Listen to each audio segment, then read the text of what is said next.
Just as a point of policy, we've asked every candidate who's come in their stance on the initiative that will most likely make it onto the ballot for ranked choice voting. How do you feel about that? I strongly oppose it. It's terrible policy, definitely not what our founders envisioned when it comes to voting. And should that come up in session, I will vote to repeal it. Do you support ranked choice voting? Absolutely not. I've heard a great definition is ranked choice voting is you continue to vote until the person that lost wins. Mm-hmm. And I think that is a great definition. How do you plan to vote on that? That's an easy one, Neal. I don't believe in messing with a system that really works, so I'm not in favor of that. I think we have a good system. We need to keep with our system, and it'll serve us best that way. Ranked choice voting. I've talked to a friend who lives in Alaska who was in the political life in eastern Idaho for a long time. He says it's been a disaster up there. They ended up with a representative in Congress who absolutely would never have been elected without ranked choice voting. That one concerns me, but I definitely want open primaries. Okay, so if this initiative gets on the ballot, we'll drill right down to this. Do you vote for it or against it? The way it stands, I would probably vote for it because I want open primaries.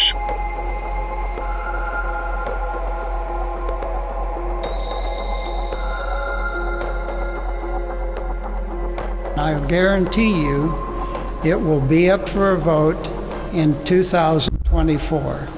It's going to be a game changer.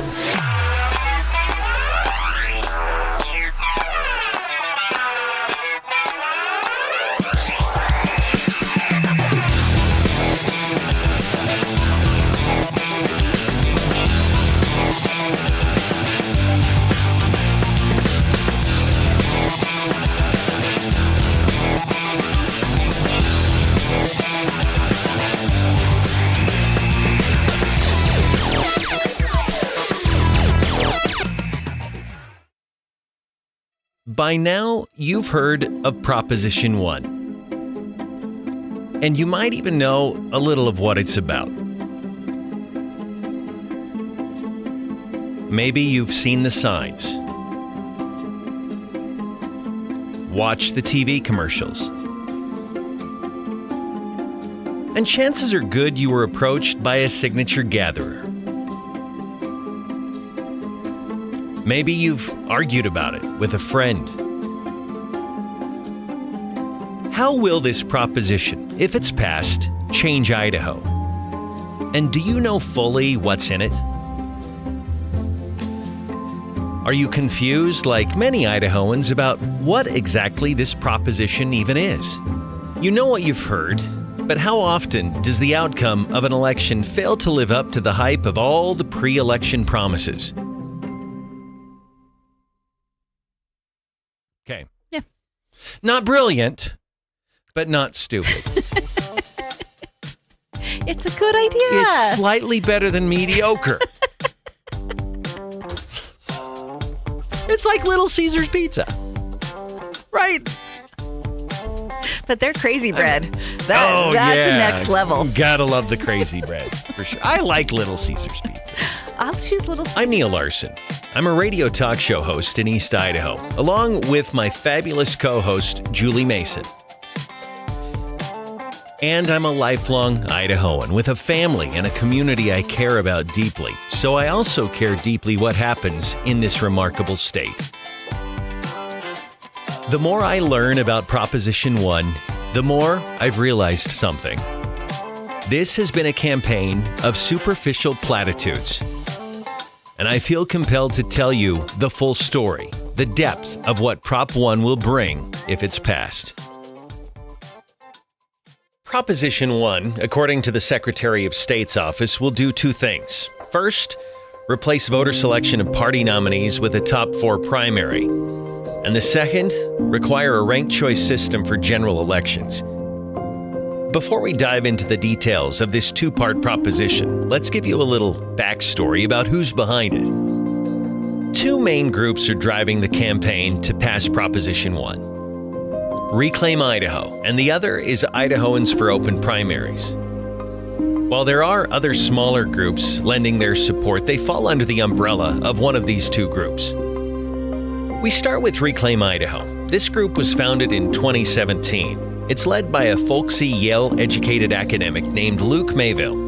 Originally from the Panhandle, Mayville's sole political accomplishment in Idaho is using his group to pass Medicaid expansion. That was in 2018. He also attempted to pass an initiative in 2022 that was headlined as a permanent K-12 funding mechanism. That effort ultimately failed after a special legislative session changed Idaho's law, making the initiative instantly obsolete. And that brings us to Reclaim Idaho's third stab at a statewide initiative, the one we have before us now, Proposition 1.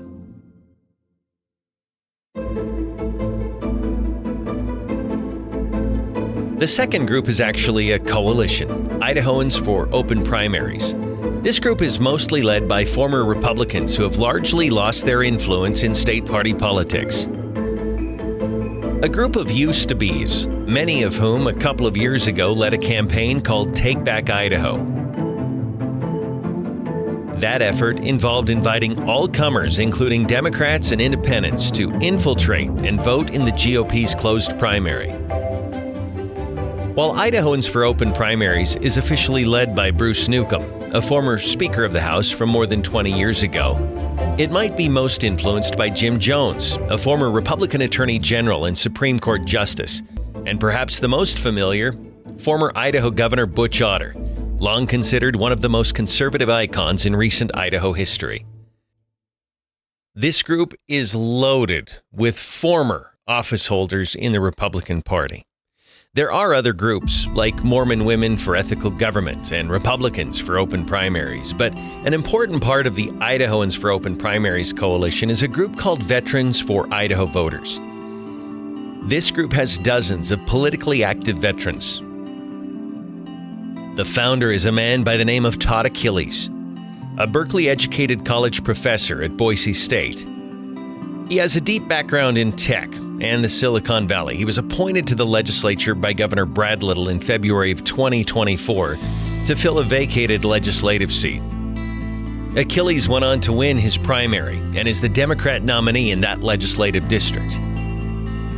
But he's been, along with Reclaim Idaho's Luke Mayville, a key proponent of Prop 1. He and Mayville could arguably be considered the architects of Proposition 1.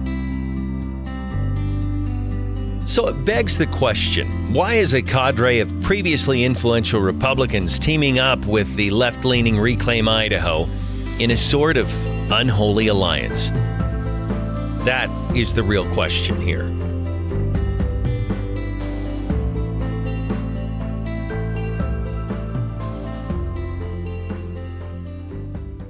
So you're a Republican then? I am registered as a Republican. Okay. Yeah. And do you consider yourself a Republican? I would prefer to be an independent. You probably saw them. Petition gatherers for months worked to collect tens of thousands of signatures to qualify Proposition 1 for the ballot. The visible presentation of their effort, Open Primaries, did not arguably include the biggest change to Idaho's elections, a top 4 ranked choice voting system that would use multiple rounds of computer voting to arrive at a winner. After all, it was not called the Ranked Choice Voting Initiative. Open Primaries is easily the most sellable point in the proposition, and their basic argument goes like this. In Idaho, many races are definitive in the May primary. In most legislative races, GOP candidates who win in May are either unopposed or they face a non-competitive Democrat in November. So, because the May GOP primary can be the deciding election, they argue the GOP primary should be open to all eligible voters. They further argue that because taxes pay for the May election, everyone should be able to vote in any of the party's respective primaries. These arguments on their surface seem compelling, but there's a problem. They're unconstitutional. In 2011, a federal judge ruled that without question, parties have the right to limit participation to just their members when selecting a nominee. Inherent in the right to associate is the right to not associate. And it doesn't matter at all that taxpayers are funding these elections because every recognized party in Idaho has access to the same benefit. Furthermore, any voter can register with any single party and participate in their primary. When they use words like forced to vote in a certain primary or blocked from voting, they aren't really telling you the truth. They're manipulating your emotions using heavily loaded language that doesn't tell the whole story. It's an aggressive and inaccurate way of saying voters elevated their right to not associate above the choice to vote in the primary. Because Idaho's current system is protected by the Constitution, Reclaim Idaho and Idahoans for Open Primaries had to do something different and dramatic. Change the very DNA of our election system. They had to reduce the standing that parties have in elections. Actually, not just reduce it, they had to eliminate it. A lot of people don't understand. Proposition 1 is not tweaking or adjusting how we do our primaries. If Proposition 1 passes, it's dismantling our entire election system in Idaho. But they aren't just addressing primaries that they say is the real problem. They're demolishing the whole thing and installing something else that operates very differently. A major political upset in Alaska last night as a Democrat won the state's only seat in the U.S. House of Representatives. Nathaniel Hurst has been all over this race, and he joins us now from Anchorage. He's also the author of an article appearing in the Washington Post Wednesday describing the significance of this win and the complicated voting process that got us there. Some really shocking news on this Wednesday night. Just this hour, finally getting the results from Alaska's special election to replace the late Republican Congressman Don Young. Don Young represented Alaska in the at-large seat for 50 years, and NBC is projecting that the Democrat in that race, a woman named Mary Peltola, has won that election. Just shocking. You see who she won it over. Sarah Palin, of course, the Hearst.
I will say from where we sit, the state of Idaho is not prepared to implement ranked choice voting at this point in time. Our voting equipment doesn't handle ranked choice voting. Yeah. So I think there's going to be a lot of questions. And I think this initiative feels very different than ones that they've circulated in the past.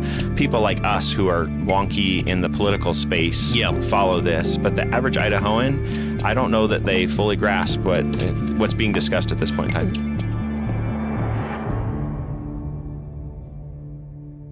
Were you included, like did Luke Mayville or anyone from his group or Bruce Newcomb or anyone from his group reach out to you to consult about how feasible is this? What does it mean for you and for all the county clerks across the state? No, I've never met with or spoken to anybody from whether it's Luke Mayville or the Idaho for Open Primaries process.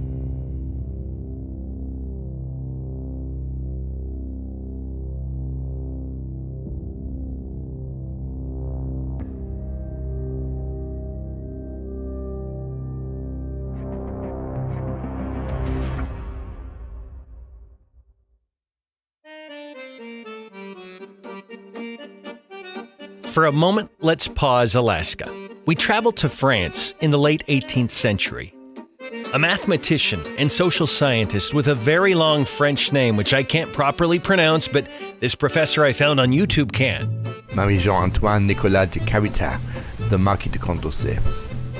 I'll just call him the Marquis de Condorcet. Well, he studied extensively the sometimes odd dynamics of ranked choice races with more than two options. For instance, it's possible that a certain electorate may express a preference for apples over bananas, and a preference for bananas over cherries, and a preference for cherries over apples, all from the same set of ballots. It's a little like the game Paper, Rock, Scissors, and it's called Condorcet's Paradox or a Condorcet Loop. So it's not surprising that Condorcet studied ranked choice voting, and he began to notice the funky things that can happen and ultimately condemned the practice. But in the midst of it, he identified an important concept, the Condorcet Winner. Simply defined, it's the one candidate that could beat every other candidate in a one-on-one race. Some races don't have a Condorcet Winner, but some do. The Alaska 2022 race did. Do you have any guesses who it was? After an examination of the cast vote data, Nick Begich, the early round loser in a three-way ranked choice voting election. He would have beaten Palin in a head-to-head. He would have beaten Peltola in a head-to-head. But with the vote splitting that happened with another Republican in the race, he didn't survive long enough to have that head-to-head. That's what can happen in a ranked choice voting system. You know, the one the proponents of Prop 1 want you to support in November. In Idaho, it's very possible the dynamics could play out similarly in a number of races. A single Democrat with 2 or maybe 3 Republicans in the November election. They want to say things like, it's as simple as counting to 4. And that's a great soundbite, but the underlying dynamics of voter preferences and the potential for the quirks Condorcet warned us about, combined with the risk of removing a Condorcet winner early, it's all a very real possibility if Proposition 1 passes. There's no doubt, in a state with our current dynamics, ranked choice voting will be a boon to a lone Democrat running in a race against multiple Republicans. Perhaps that's what they've wanted all along.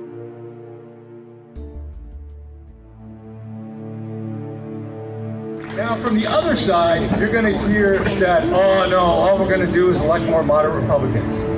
And the reality is, yes, we will. And that's good for Idaho. It's a common refrain. They talk about getting moderates elected. They talk about putting people ahead of party. But you have to ask yourself, if the architects of Proposition 1 simply want more moderate, more consensus candidates, to produce more moderate, more consensus policy, who and what exactly do they mean? I was certain if I wanted to find out what, say, Todd Achilles believes, surely I'd find that on his campaign website. Right? Like, where does he stand on abortion? Or what about his tax philosophy or education funding? Where does he fall on cultural issues like transgender athletes competing against girls and women in sports? All the things we're currently arguing about. So I went to his website, and other than the predictable cliche slogans like running to build a better Idaho, or a commitment to contribute positively, or the expected sections like a video about life growing up on the farm and serving in the military and mentioning he worked in several different tech jobs, and of course the solicitation to help knock on doors and assist in his campaign, there's not really anything there about his policy goals. 16B has been a reliable 60-40 Democrat district for several election cycles now, but Achilles doesn't list that he's a Democrat anywhere on his website. If I wanted to know what Todd Achilles believes, I wasn't finding it on his campaign website. So, Plan B.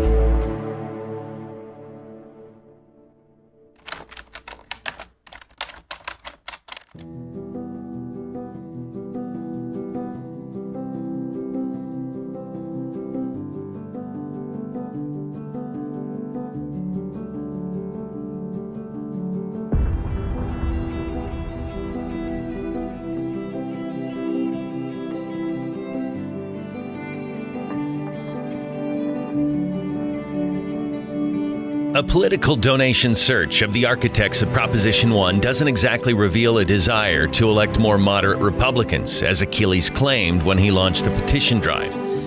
But it may shed light on the kinds of candidates they are hoping to elevate in Idaho and the political outcomes they are engineering for the Gem State.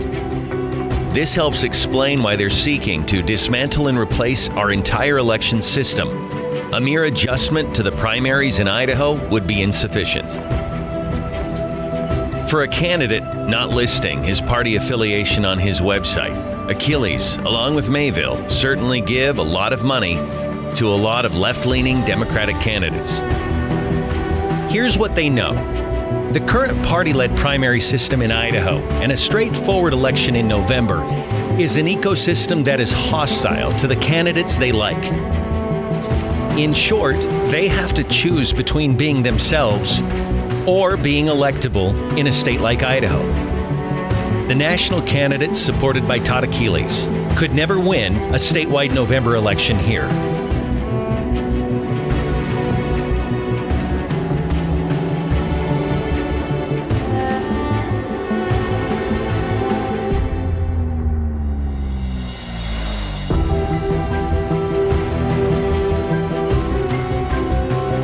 By the way, there is neither scandal nor corruption implied in this information. Rather, this is sunshine. Todd Achilles and Luke Mayville have every right to donate to the candidates they like.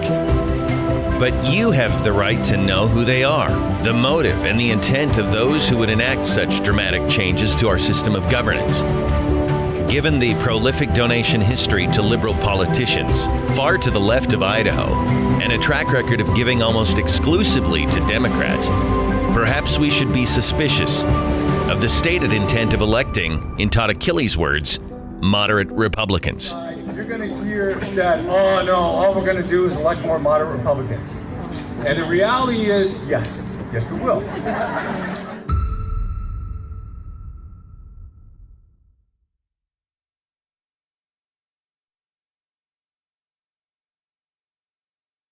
And this is why I got involved with it initially, is because right now, our system as it exists primarily is benefiting and listening to the farthest part of the Republican Party.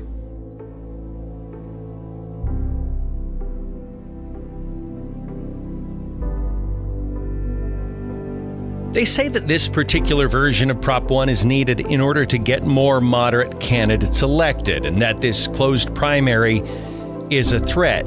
If we look at recent statewide elections, most races actually do produce as winners the more centrist, moderate candidates. At least in our current system. In the era of closed GOP primaries, in the governor's race, 2014, Butch Otter fended off Russ Fulcher. In 2018, Brad Little beat Raul Labrador and Tommy Alquist. In 2022, Brad Little won against Janice McGeehan and Ed Humphreys with over 50%. And most recently, Scott Bedke defeated Priscilla Giddings, another centrist beating a threat from the right. Centrist Phil McGrain defeated Dorothy Moon for Secretary of State, and the moderate Debbie Critchfield won a three-way contest against Brandon Durst and Sherry Ibarra. And what about the legislative races?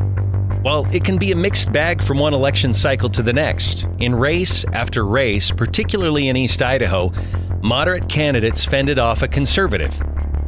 This narrative that somehow a closed primary is favorable to only far-right nominees that then go on to win a general election in a state that won't elevate Democrats is completely counterfactual. They say they want to elect more moderate electoral winners, but they already have them. The issue is this. The Democrat brand is next to worthless in Idaho politics.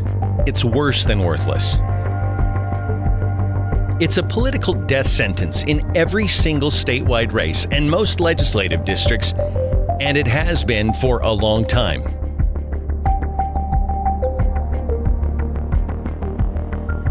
Remember from the Achilles donor list who their preferred candidates are.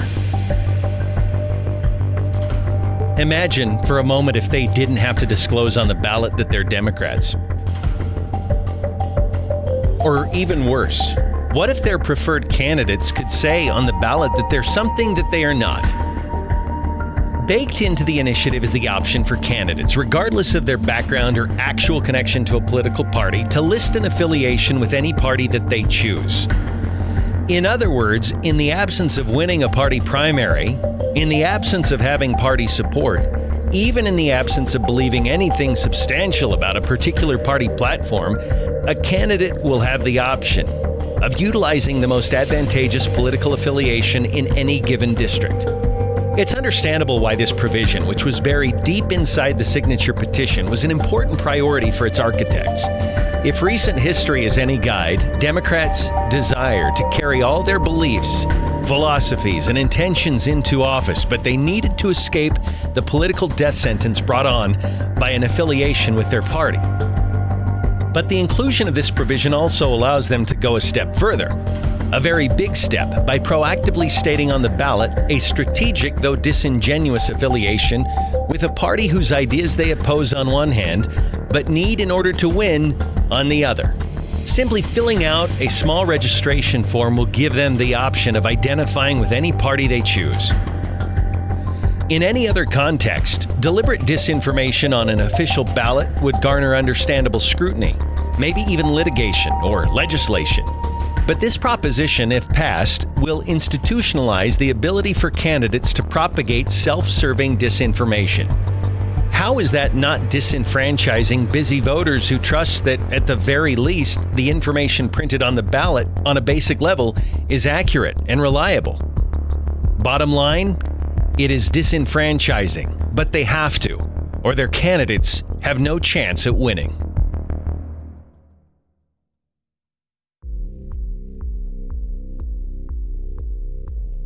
Do you consider yourself a mainstream Republican? You know, I decided I was going to be an independent back in 2002. So I stepped out of the Republican Party at that time, and I've been an independent ever since. That was Jim Jones in an interview we conducted in 2022, when he openly called for everyone to infiltrate the GOP's primary election. Even though the media openly called him a mainstream Republican, that was simply not true. He had excommunicated himself from the party back when George W. Bush was the president. But that doesn't fully explain Bruce Newcomb and Ben Yesursa, and it definitely doesn't explain Butch Otter's involvement. Jim Jones is more of a catalyst. If you pay attention to his newspaper writing and his public comments over the last few years, he's ideologically center-left at best, if not a clear liberal. But his background allows him to walk in these establishment Republican circles and strong-arm fellow GOP used-to-bes. I mean, after all, who's not going to listen to a former Attorney General and Chief Justice of the Supreme Court? But why would former Republicans align in an unholy alliance with leftists to topple the Republican Party in Idaho? The answer is simple: influence. Or maybe rather, lack of it. Do I think Butch Otter wants to elect the same people that Todd Achilles wants to elect? No. But current GOP leadership doesn't bow to these former Republicans. They don't have currency anymore to shape the direction of the party the way they used to. They don't have the pull they once had. And if they can't control it, they'd rather burn it down. So what do they get? In my opinion, they get revenge. An alliance with Reclaim Idaho can help them achieve that with open primaries. So determined are they to neuter the current party leadership, they'll align with strange bedfellows to make it happen. A recent mailer sent by Bruce Newcomb from Idahoans for Open Primaries encouraged voters to pass the initiative. It deceptively implied that if passed, Idaho would simply go back to the way things were before the GOP closed its primary. But we know that's not true at all. We'll get something very different if this passes. The mailer also said nothing at all about ranked choice voting, leaving out one of the biggest changes coming if Prop 1 is approved. What about Reclaim Idaho? What are they getting? They are by far getting the better end of the deal. If Prop 1 passes, this will be a seismic and generational shift, opening wide an opportunity to give to candidates that in Idaho are right now unelectable a chance to misrepresent who they are on the ballot. And when you combine that with the kind of quirky things that can happen in a ranked choice election, some will slip past the scrutiny of voters and into realms of political power they can't achieve by being honest in the current system. In all but a handful of districts, a candidate on the ideological left could never be a Condorcet winner. They have to do it in a different way. They're leveraging the bitterness and the disgruntlement of no longer influential Republicans to their advantage. They're the very methodical ideological thrust behind this. Proposition 1 will allow candidates who are voted against overwhelmingly in the first round to end up winning in the last. Not every race will feature these dynamics, but some will. But I'll ask a question. Should we have a system where these dynamics can happen in any race?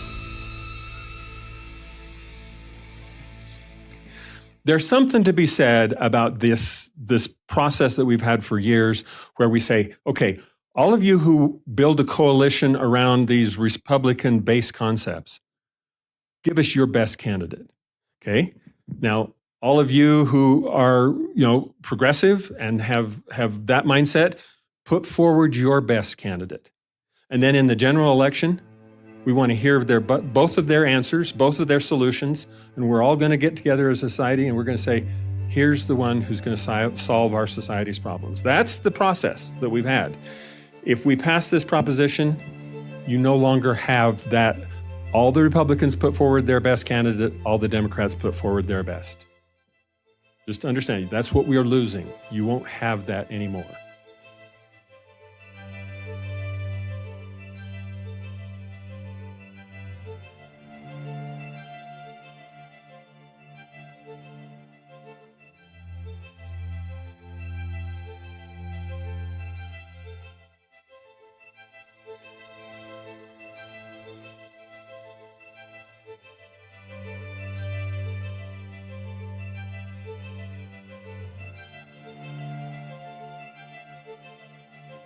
If you go down to the hand counting process, I was actually talking to a friend who lives in Ireland and they have ranked choice voting there. They've had it for a long time. They actually count the ballots by hand in Ireland, ranked choice voting ballots. They figured it out.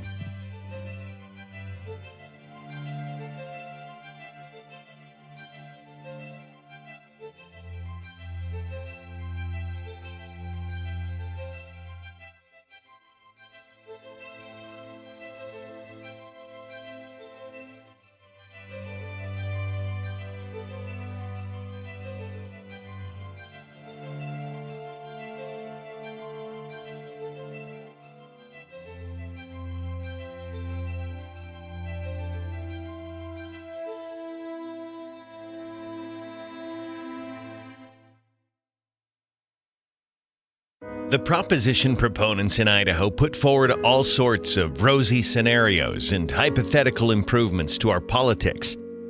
All of it sounds good, but how likely are those assessments to actually play out in real life?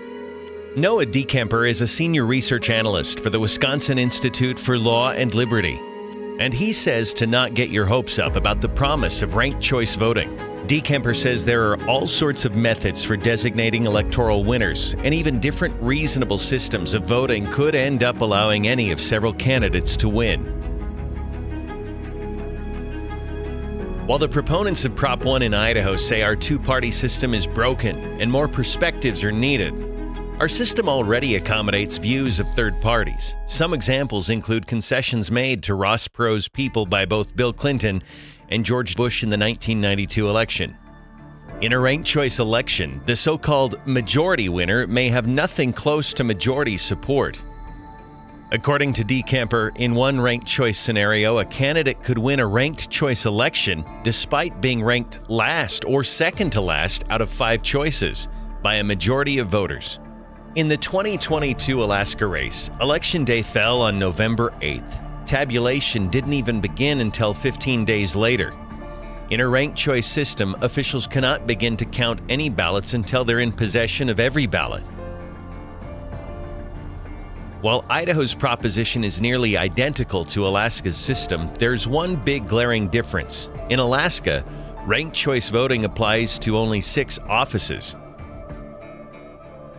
In Idaho, Proposition 1 requires 20 offices to be subject to ranked choice voting.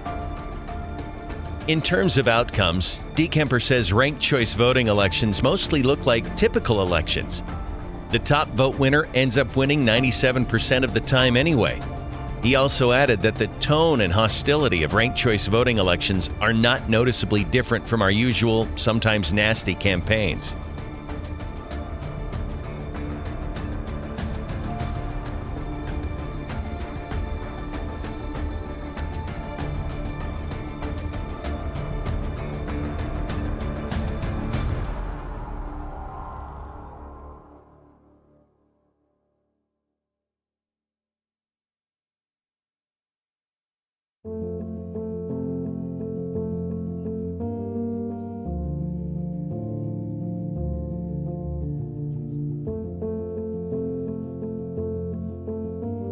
Do you support ranked choice voting? I have to hide my terrible poker face when you ask this question, but I mean, honestly, no. I don't want to see it come to the state of Idaho. You plan on voting no? Yeah. I am disappointed, and I've had this conversation with the leaders of, I think it might be Reclaim Idaho that's pushing this one again. Yeah. And I said, I am not in any way, shape, or form in support of ranked choice voting. I don't like it. I don't think it works. It's confusing. I like our system as it is. We get good people to run against candidates and let people choose. The initiative that is likely to be on the ballot this November, how do you plan to vote on that? That's an easy one, Neal. I don't believe in messing with a system that really works, so I'm not in favor of that. I think we have a good system. We need to keep with our system, and it'll serve us best that way. Just as a point of policy, we've asked every candidate who's come in their stance on the initiative that will most likely make it onto the ballot for ranked choice voting. How do you feel about that? I strongly oppose it. It's terrible policy, definitely not what our founders envisioned when it comes to voting. And should that come up in session, I will vote to repeal it. I think there's 2 issues here, open primaries and ranked choice voting. I wish the initiative had separated those 2 things. I want open primaries. Ranked choice voting, I've talked to a friend who lives in Alaska who was in the political life in eastern Idaho for a long time. He says it's been a disaster up there. They ended up with a representative in Congress who absolutely would never have been elected without ranked choice voting. Do you support ranked choice voting? Absolutely not. I've heard a great definition is ranked choice voting is you continue to vote until the person that lost wins. Mm-hmm. And I think that is a great definition. I don't like ranked choice voting. I think it would be totally confusing, for one thing. Mm-hmm. As far as open or closed primaries, I said I was for open, but the more I think about it, I don't have really strong feelings either way. I won 2 elections in a closed primary, and I lost one. Mm-hmm. So I've kind of... You're 2 for 3. Yep. Yeah. It really doesn't... I don't really have strong feelings either way on that. They think that the primary system, the way it currently works, gets the extreme candidates in both the primary and on both the Republican and Democratic side that are then the candidates in the general election. When you have about a 25% turnout in a primary, that's what happens. There's nothing that, if we had a 50% turnout in a primary, wouldn't solve the problem that they're trying to solve with ranked choice voting. And I think it's very confusing right now. And on a strictly partisan matter, there's 2 states that do this, Alaska and Maine. Yeah. We've lost 2 Republican seats because of ranked choice voting. So I'm not sure that this is the answer or the solution to the problem that they're seeking. So I haven't been supportive of it. Where do you stand on this issue, on this proposition, or this voter initiative that's being put forward? Well, I'm not for it. That's the short answer, and I do agree with Secretary of State McGrain. It's going to be difficult, with what I understand, to implement. Do you believe that ranked choice voting is a good option for Idaho? No, I do not think ranked choice voting is a good idea. I think that the way that works is often a person who would not be the first choice of anybody ends up being the choice. Strongly opposed to it, not just opposed to it. Look, this is a solution looking for a problem. The problem, I guess they say, is they don't like the way the elections come out. Well, you don't change the rules to try to affect how an election comes out. Idaho's election is coming soon. Collectively, a few 100,000 votes in a single election will decide an important piece of Idaho's future. For nearly 2 years, you've heard their simply stated pitch about allowing more people to vote in the primaries. Once in a while, they'd talk about a simple top 4 system that allows you to rank candidates. What they told you sounds nice, but it's what they didn't tell you that really matters. The entire story isn't about adjusting or tweaking or making a few changes to our system to allow independent voters to cast their ballots in a primary election. The whole story is about so much more. It's about an overhaul and a massive shift in the political future of Idaho, our beautiful gem state. And now it's up to you and to me to know the whole story of Proposition 1. And more importantly, to tell others the whole story. Because Idaho's future depends on it.